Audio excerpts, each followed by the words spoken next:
A lot of people buy Mercedes-Benz cars, but what they really want is an AMG. We're here at the streets of Willow Springs, one of the most fun tracks in Southern California, if not all of California, and we're going to drive a new car that AMG just came out with, the SLS AMG GT.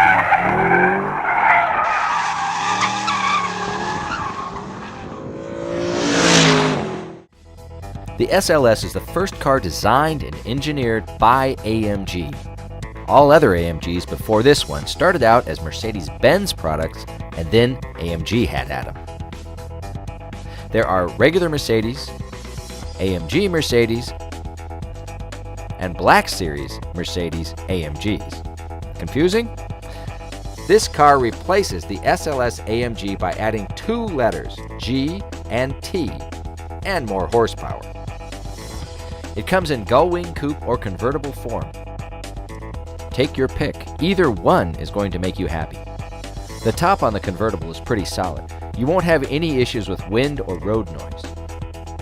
The gull wings, well, those are icons, aren't they? Tough decision. This SLS AMG GT model replaces the SLS AMG model here in the US, but it also improves on it with a more powerful engine, quicker shifting 7-speed transmission, and a more responsive suspension. What have they done with this car? A little bit more power. It wasn't really lacking before, but you'll never hear a driver say that's too much. So 20 more horsepower. Big difference for me. The biggest, I think, is in the transmission, the way it shifts, both in all the modes. In the manual mode, it's just much more instantaneous when you hit the paddle, both on upshift and downshift, just really, really crisp. But also, it's amazing how often it's in exactly the gear you want it in anyways. You know, it's downshifting under hard braking, it's downshifting for you. And then on the suspension, they've gone to Sport and Sport Plus. They've shifted the range up a little bit. Sport is the base and Sport Plus. Even on the racetrack, I've been running it in Sport. The other stuff is cosmetic. Can you go faster with contrast stitching? I can. So I think it's worth at least a tenth, you know. Alcantara inserts, probably a good half a tenth. Among GTs, or Gran Turismos, this car is perhaps the sportiest. It can corner, it can brake, and it can blast off in a straight line with 583 horsepower and 479 pound-feet of torque. If you want Gran Turismo and sport, this is your choice. It's more fun to drive than, say, a Bentley Continental GT or any of the Aston Martin, though those are pretty fun too. This is pretty much a sports car in a much larger, longer, more luxurious body. The difference between this over the 2012 is this car takes a slightly different focus. So whereas the SLS, of course, is a super sports car, this has a slight more focus towards the track orientation, a little bit more sinister. So from an exterior differentiation standpoint, it comes with the forged wheels as standard, red calipers. We've blacked out the chrome. Of course, it has a GT badge on the back, so you know what it is. And then once you go onto the inside, we have a full GT livery, if you like, which is black mixed with Alcantara and red contrast stitching with red belts, piano black lacquer trim. But really, once you get under the hood, that's where the differences become. So they've added horsepower to it by about 20. So you've got 20 extra horsepower, which gives us a 0 to 60 time, reduces by 0.1 to 3.6. And then we've done some work with the gearbox and the behaviors of the gearbox.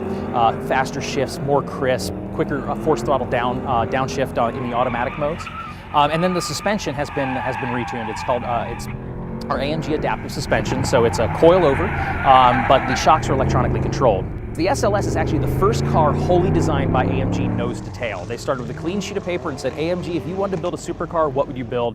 And it was this one. And in fact, it actually encompassed a lot of new technologies for us. It was the first all-aluminum construction car for us. So aluminum space frame, new technology.